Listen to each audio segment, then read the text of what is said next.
Welcome back to the channel, everybody.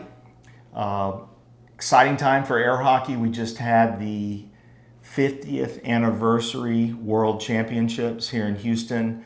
It's 50 years of competitive air hockey. The first large competitive air hockey tournament took place in 1973. And so here we are 50 years later, and air hockey is still going. Yep. Yeah. It was an exciting event because we had the largest turnout in the history of the sport. We filled up a 128 player chart. I think the final number ended up being 126, but it's still the most that we've had. We had a female division that was the largest female division that the sport's ever seen. It was great all around. Yeah, it was an incredible event. Yeah. You played in it? Yeah, I did play in it. It was I played in it. You played in it? Yeah. All the Weissmans played in it. Yeah, that's right. Yeah. It was your first tournament in, I don't know how many years. 8 years. 8 years. First competitive event in 8 years. And really the only reason I wanted to do it was because it was the 50th anniversary of competitive air hockey. I have not been a competitor in air hockey for a long time. What I will say, though, is that it was fun. It was fun to get back on the table and play. And what's neat is that I guess a lot of people haven't seen my style, haven't played against my style, a lot of the newer players.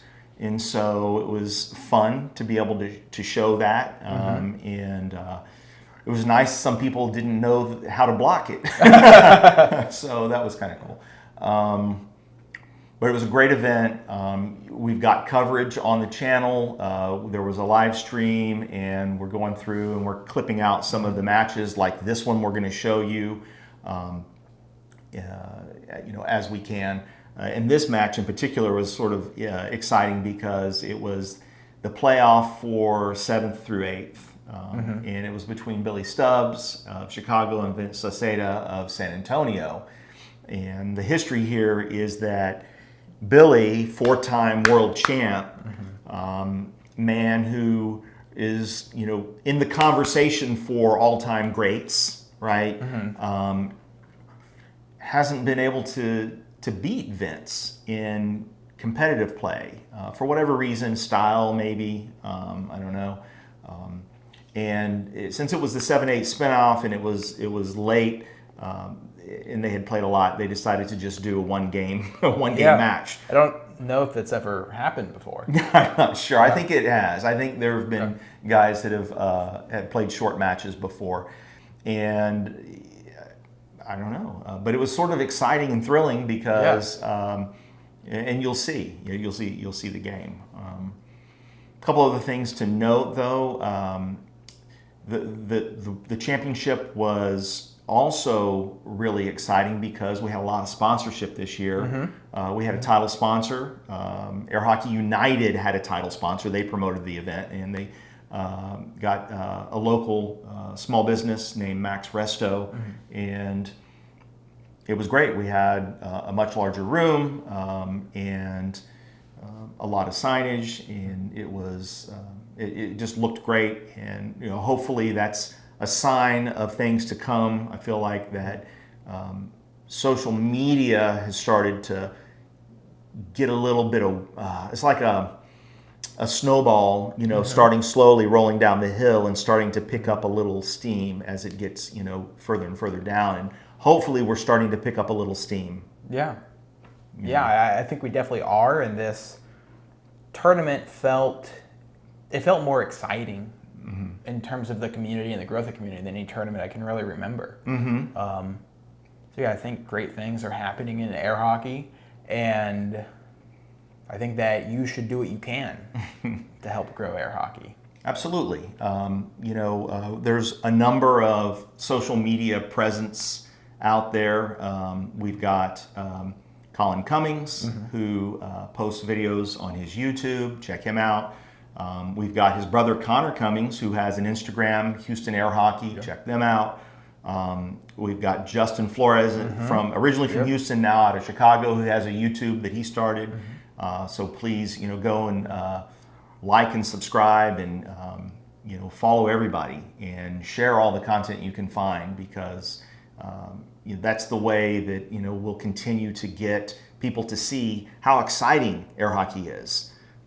We started an Instagram, the Centerline Instagram, about a year and a half or so ago, and it was mainly just for the air hockey players, really. I mean, it was just to post pictures so air hockey players could kind of see what's been happening. And we had about 200 subscribers up until maybe 5 weeks ago, something like that. And now we've got 32,000.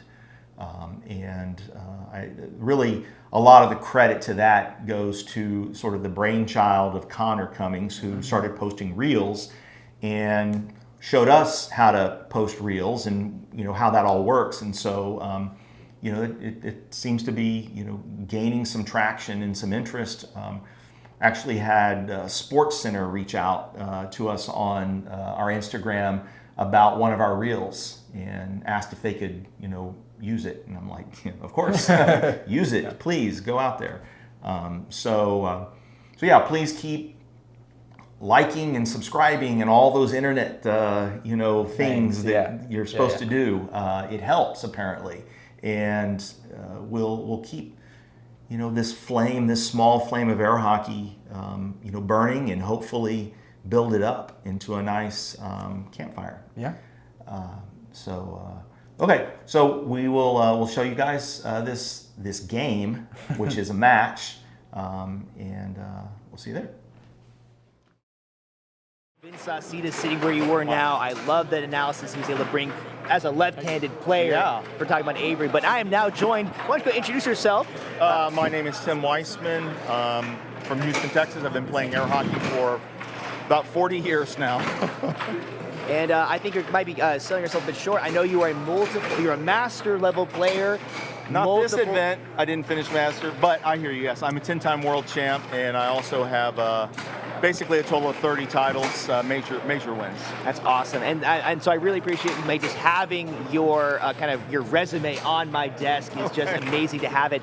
But we have a very special game ahead of us. So I just talked to Vince. His next match is against Billy Stubbs, and so they reference the fact that I think Billy is nursing a shoulder injury. Sure. Yeah. This game can really take a toll on your body. Oh, yeah. So instead of opting to do a 2 out of 3, 3 out of 5, 4 out of 7, they want to do a single game.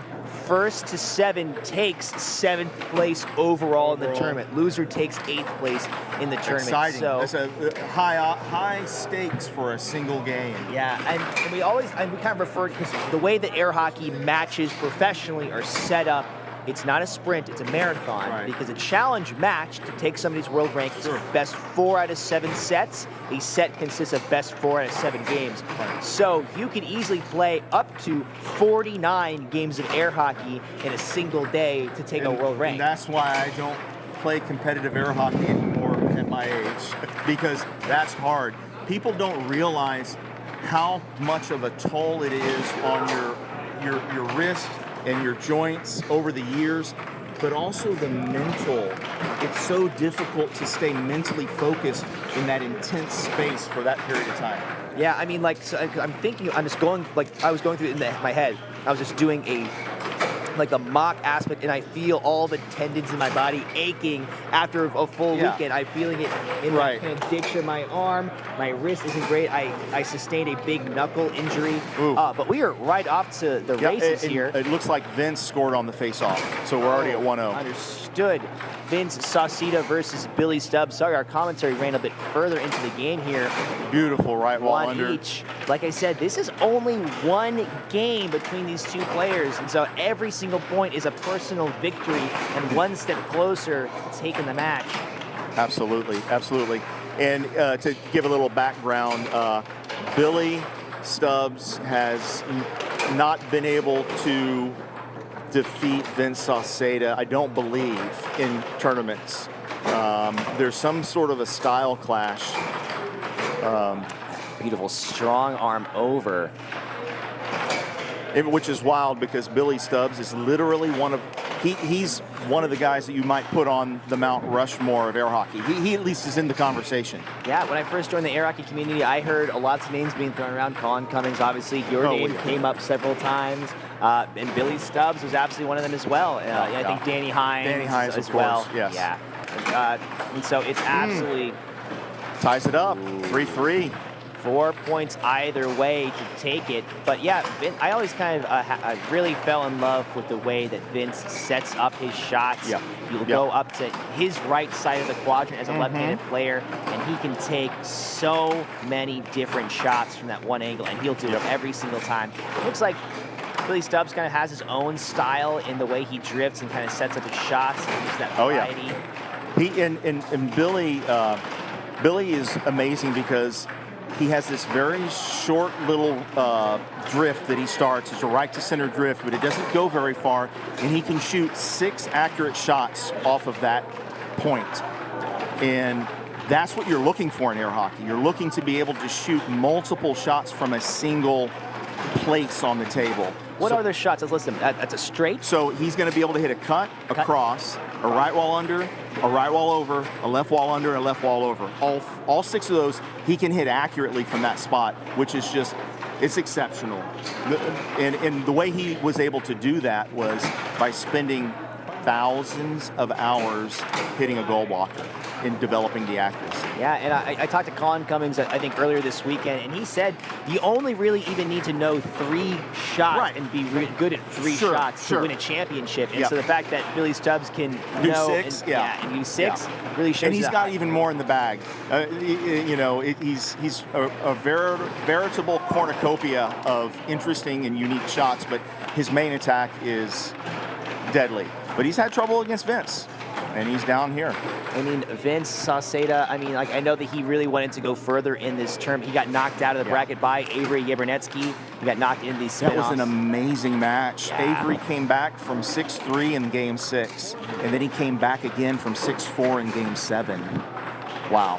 Yeah, I watched that, and it's funny, I talked to Vince after that match, and he said, it's funny because I'm scared of left-handed players, and Vince Sauceda, as a left-handed player, is scared of left-handed players. Yeah. It's just, there's something it's about... because we don't see it a lot.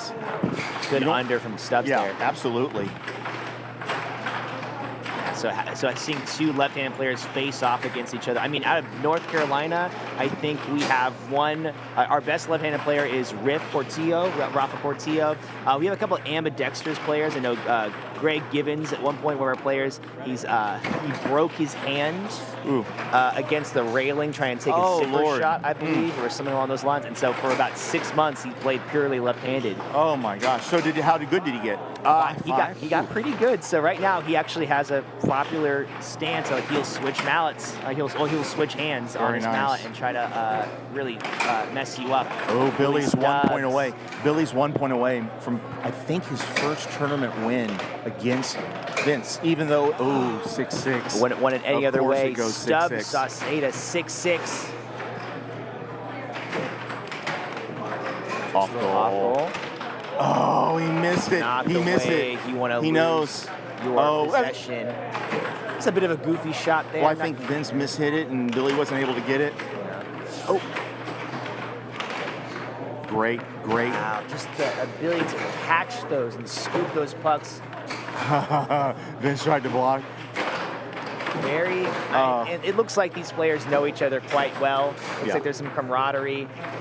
Time out. Vince is notorious for doing that. Yeah. He's notorious. He will like to act like he's about to set up his shot and then call timeout. I've seen Phil Arnold do something like that. He'll do the 3-dimensional, he'll raise his arm. Yeah. Timeout. Billy Stubbs' possession. Oh, the right wall. Little nerves.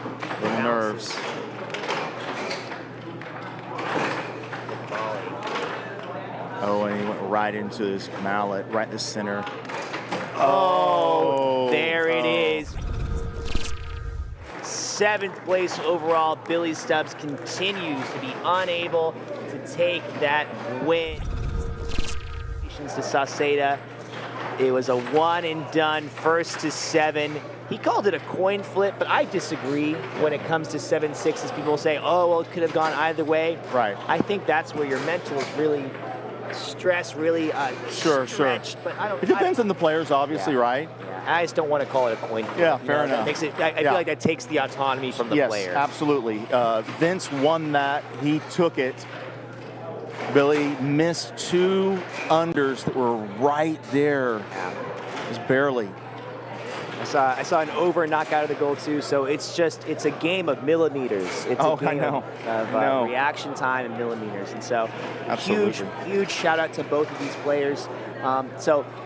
Mr. Weissman, thank you so much. And why don't you go ahead and plug, this is probably what a lot of folks are watching us on live. Why don't you talk about the Centerline on YouTube real quick and why people should really be subscribing? Would love for more people to come there. I started the Centerline 2 years ago just to, okay, gotcha. So now we've got 7th place overall. Incredible. How does that feel knowing it's going to be one game that decides it all? Well, we're both over 40 and it's been a long weekend, and so we just decided let's just one game it. At first I was like, we could just flip a puck. But, that would be a disservice. So we decided one game, give someone, something to watch, and that was entertaining. I think we made it. We had 3 or 4 possessions each at 6-6. It was competitive. It was very competitive. We heard from Tim Weissman that the two of y'all have gone head-to-head a number of times. You've usually pulled out the win, and we were on the edge of our seats when it was 6-6, and you did it yet again. What do you contribute your success to? Well, it's just practice and understanding the game. And, when it gets to that top-tier level, top 10 players, it comes down to just one mistake here or there that make all the difference. And we were 6-6 for 3 or 4 possessions each, and that could have went either way. So it's just small things make the biggest difference in this game. Absolutely, we have seen that time and time again. Well, I want to thank you so much for coming to my winner's circle. Is there anyone you would like to thank, shout out to? You've got the mic for a moment. Just everybody involved with air hockey. I mean, it's a wonderful sport, but it's nothing without the people. Thank you so much. Congratulations on that fantastic victory. Get some rest. It has been a very long weekend. Thanks.